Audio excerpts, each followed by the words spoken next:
What up, y'all? It's the Real Ball Watcher. Grab your binoculars because we back with another video. I know it's been a minute.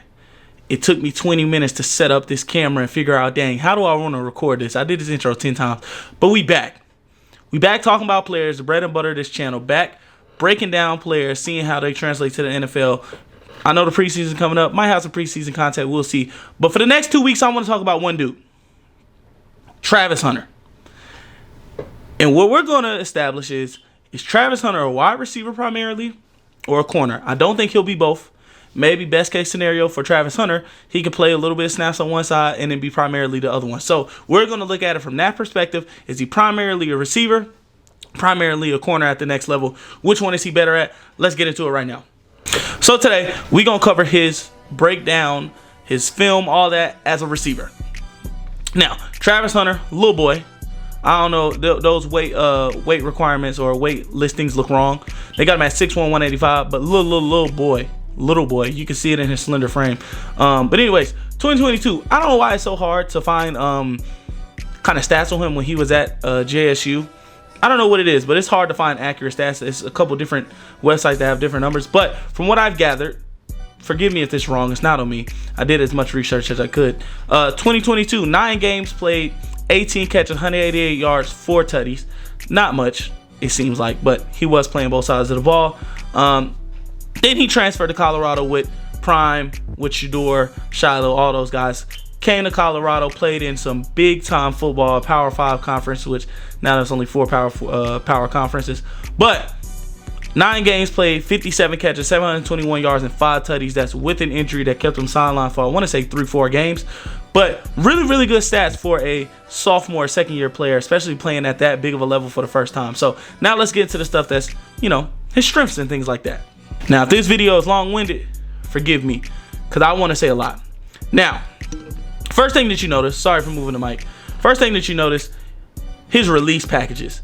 He usually used 1 or 2 different releases, and most of the time they are a headsy kind of release or a slow into a fast release. So he'll come off the line, hesitate, pick where he's going, and then go the opposite direction, or kind of fake where he's going, go the opposite direction. It works really good for him. Like, the way he wins as a receiver most of the time is from his release initially off the line. He beats a guy, stacks him, get into his route, do whatever nuance he want to add into after that. But especially when in vertically, he kind of fakes one way, gets up and accelerates past the guy, and he's able to stack and stay on top. But really good release packages, and that's good for somebody that has slender frame like him. You want to keep those guys' hands off you. You don't want guys to be able to put their hands on you at the line of scrimmage, because it's going to end bad. We seen that clip of Xavier Worthy getting ragdolled and thrown around in the Chiefs training camp. That's those skinnier guys. You want to get them free releases, or just guys can't touch them at the line. Skinny is that. Not even just skinnier guys, smaller guys also. But yeah, really good with his releases. Uses heavy release a lot. It's not a very expansive release package from what I've seen. I only watched 3 games, but he is pretty good with his releases at the line. And if you can add to that, it'll be a positive to me. Next thing I really want to talk about is dang, I can't even talk. I know it's been a minute since I've been up here, man. I'm nervous, man. Y'all got me nervous in front of the camera. Anyways, next thing I really want to talk about is he has really great footwork within the line. Footwork. Look at me, bro. He has really good footwork within the route. That's what I'm trying to say. So, say if you're playing it off coverage, he can really, kind of the same way how he slows his releases down and just speeds them up, he's able to do that in his routes. But he also has really good choppy feet. He's able to fake one way, come out the other way. He uses that footwork to win a lot by playing in the corners, leverage, going the opposite direction, things like that. But really good footwork. I don't know if that's because he also plays corner, and they kind of have you got to have really good footwork to play corner. So I don't know if that's kind of translating over into his receiver game, but really good footwork. And we can see with the release and then good footwork later on, it's easy to see how he'll be able to win on routes at the next level. Next thing I want to talk about, he's a great accelerator. I talked about how most of his releases are hesitations or slow releases into fast. The reason being is he's much better of an accelerator than he is just a straight line speed guy. He's just much better at accelerating. He can get to his top speed much faster than other guys, or if it's not his top speed, he can just get past guys just based off his acceleration. He shows it in his yak ability or his rack ability. He shows it, releases at the line. He shows it with the pace within his routes. He can easily stop on a dime, get out of there, and speed up, go 0 to 60 in like a second. Like, he's really good accelerating. He used that to win a lot on his vertical routes. Like I said, I'm not saying he's slow, but he's not the burner speed, you know, guys that can just fly past the guy down the field. But because he uses that slow kind of see where we're going methodical release, once he sees that you picked the wrong way, now he's able to accelerate past you, and he has good footwork where he can stack up on top of the corner, things like that, and he's able to win deep. But then, like I said, it shows up in his rack ability, things like that. Let's not be long-winded on those two things, but really, really good accelerator. I wanted to point that out because that was a noticeable thing that jumped off of the film in me when I was watching this Colorado film. I didn't watch too much of this JSU stuff. Body control, and this dude has amazing body control. Some of the best I've seen at the receiver position coming out since I've been scouting, which is only what, 3-4 years now. I only been doing it on YouTube. This is my second year. So bro, his body control is nuts. I mean, you see it all the time with these acrobatic catches. He's shown in that corner. Everybody knows that TCU play where he's in the cover 2, he's in the hard flag, he kind of plays inside, and then I think they were trying to throw a wheel route or something to the running back. He's able to flip his hips, dive, and catch the ball for an interception as he's going down. Just amazing body control. But he shows it whenever he's downfield, especially. He's able just to fight through contact. Yeah, he's a slender, smaller guy. He may not have the greatest play strength, but because of his body control, he can kind of dictate where his body will end up, even while you're pushing him out of his route, even while your hands are on him. He can contort his body. He can float in the air. He can extend outside of his range of outside of his range of catching, and kind of catch outside of his frame and be able to pull in some really, really tough catches because of how good his body control is. And that's something that, like I said, you can't necessarily teach. That's something that will help you win downfield at the next level or at any level, and it'll help you kind of be a sure-handed receiver where, hey, this may not be super accurate, but I have a guy who can get something way outside of his frame, and with the great hands that he has, it'll be a plus for him at the next level. And I won't say who it reminds me of because we'll get to that at the end of the video, but that was one thing that kind of struck me where I'm like, all right, if he's going to be a receiver, he's going to work and be a great receiver or good receiver because of this. And that's his body control. Also acceleration, but his body control mainly is like, it's nuts. It's nuts to see. Last thing I want to talk about, concentration. Also, let me throw that on there. He has great concentration since we're talking about his body control. His concentration to track a ball downfield. I'm jumping points. Sorry, y'all. The paper's in front of me, but I'm jumping points. But his concentration, whenever he's, like I said, when a guy has his hands on him, he's getting pushed around, he's able to kind of negate that contact and keep his eye on the ball and contort his body to get to where the ball needs to be, things like that. So great concentration, great body control, things like that. I don't know why it's listed twice. Anyways, now, ball tracking ability. He's shown, man, it just shows up on both sides of the ball. Like I said, with that curl, or when they were in cover 2 and he was able to pick off that wheel against TCU, that's great ball tracking. When you see him running downfield, and specifically a play I'm thinking about, I think it was against Utah, where the quarterback just throws it. It's a double move. It doesn't even look like he's really actually running the route, like he doesn't expect to get the ball, but the quarterback just throws it up before he's ready. Doesn't even have the DB beat, but he's able to speed up, accelerate, not even get past the DB really, but he's able to track the ball so well that he's able to make this diving acrobatic catch for a touchdown. And his ball tracking ability is really, really great, whether it's downfield, whether, like I said, you're throwing it outside his frame and he has to contort his body to get to the ball. He's going to be able to find the ball no matter where you throw it to him. He's not going to lose the ball over top or in the air, things like that. So really, really good ball tracking. I love that about his game. One of the best parts of his game to me as a deep threat, if he's going to be one, is his ball tracking and body control kind of put together. Really, really good. Last thing I wanted to mention, really, really strong hands. He's shown the ability to hold on to the ball while he's getting hit, or like I said, where it's just, he has a lot of handsy catches on his film. I didn't see too many body catches.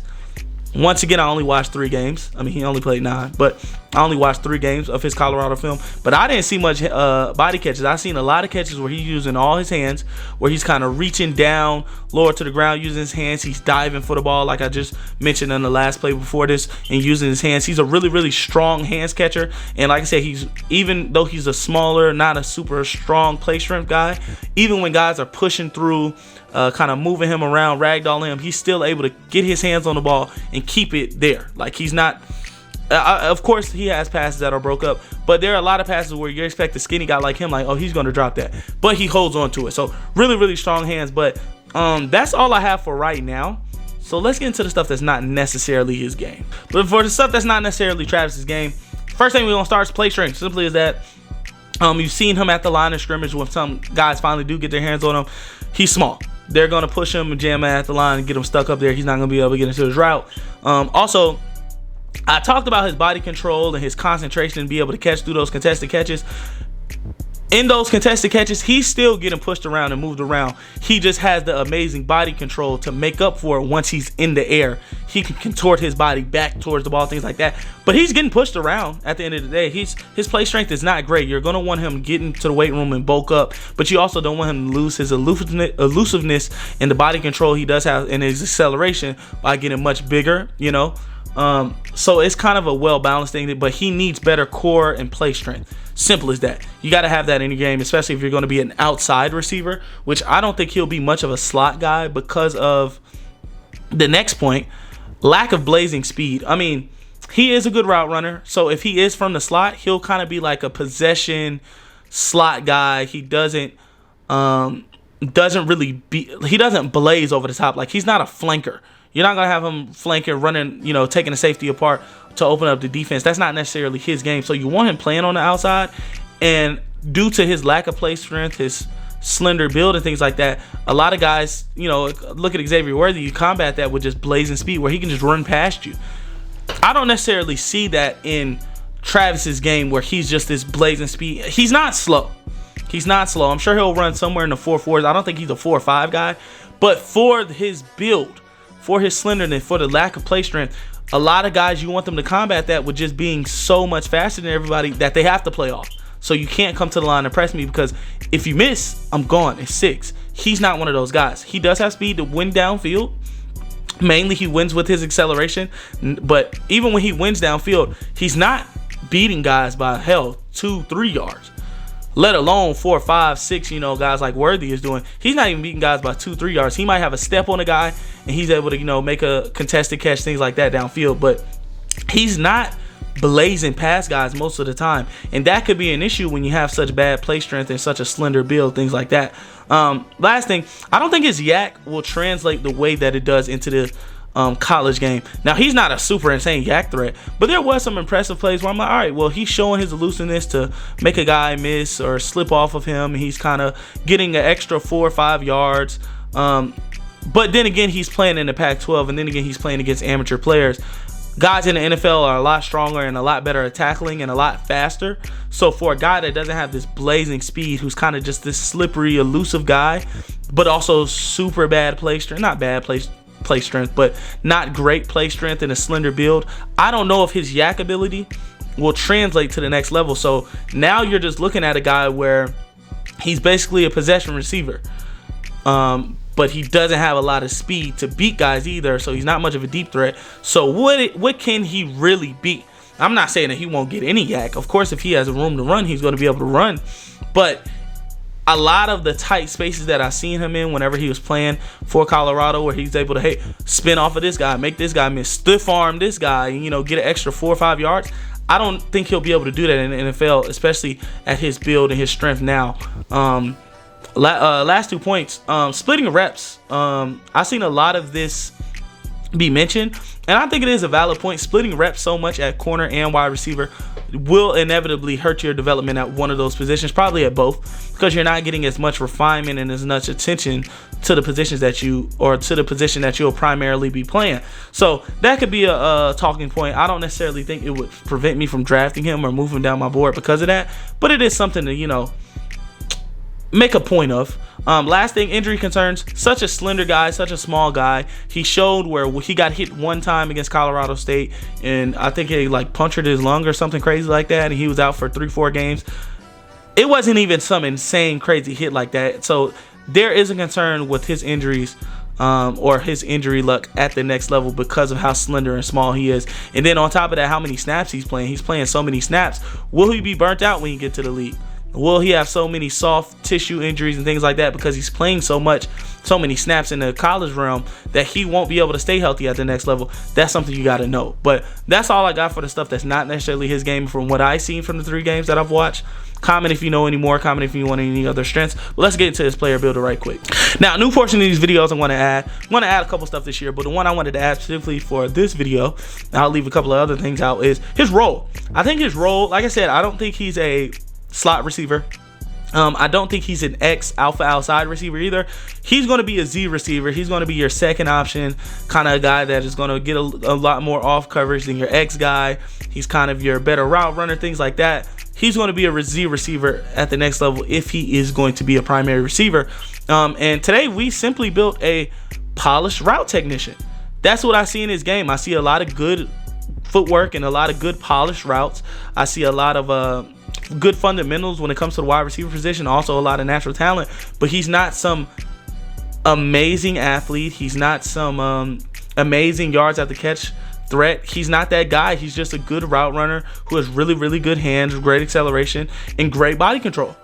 You know, just a polished route technician, simply as that. And for the guys that he has shades of, or he reminds me of, his best comp to me and his ceiling, which I could really see him if it works out at the next level, Devonta Smith. Devonta Smith is another slender, very slender guy. Strong hands, plays much bigger than he is. I think he has better play strength than Travis, but they both have this great body control, and they're able to win these contested catches at such a small, slender frame. They play much bigger than they are when it comes to the catch point. Also, both are pretty good route technicians. They're not necessarily the best route runners in the world, but they're really good with the fundamentals of running routes, things like that. Neither of them have blazing speed or anything like that. Neither of them are super run after catch threats. So at his ceiling, Devonta Smith is really, really good wide receiver. I mean, that's a first round pick, former Heisman winner. He's been really good in the league. He's going to get paid eventually, or maybe he already got paid, one or the other. But yeah, that's a really good player. So that's a first round pick at receiver. I'm cool with that. That's his ceiling. Now, lower than that, another guy who I think is a first round talent. This is just what he kind of has shades of in his game. He reminds me of him. I wouldn't say this is his comp. I think Devonta Smith is a really good comp for him. But just the shades of his game, and specifically the smoothness he has and his route running and things like that. Javon Baker, they just remind me of the same smooth kind of route runner, smooth runner, kind of slippery kind of guys. You know, slender, lankier guys, even though Javon Baker got muscle on him. He ain't little, but he's a lot lankier, just like Travis is, things like that. So yeah, that smoothness reminds me of Javon Baker that came into the draft this year, last year, I don't know what you want to call it. This year, he's going to be a rookie for the Patriots upcoming. So keep an eye on him. Y'all seen my video on him. Y'all know how I feel about him. Last one, I think this is his floor, kind of like a Darius Slayton. Not a super burner downfield, but it is a good route runner. He's a wide receiver 3-4 that can raise the floor of your receiver room. Somebody that has steady hands, good hands, things like that. Another slender player, not a super run after catch threat, but he can make a couple guys miss, get a couple extra yards, kind of how Travis does now. Maybe a little bit less in college. So yeah, I can see him being at worst if a lot of this stuff doesn't translate that I said, and he doesn't improve the stuff like his play strength and, you know, stuff like that. I can see him being like a Darius Slayton for a team. Obviously, that's not a first round pick. It's not even a second round or third round pick. But, you know, that's a day 3, high day 3 guys that you're cool with at the end of the day. Like I said, he's just a good wide receiver 3-4. But yeah, that's all I really got, man. As you can see, I'm in a new spot.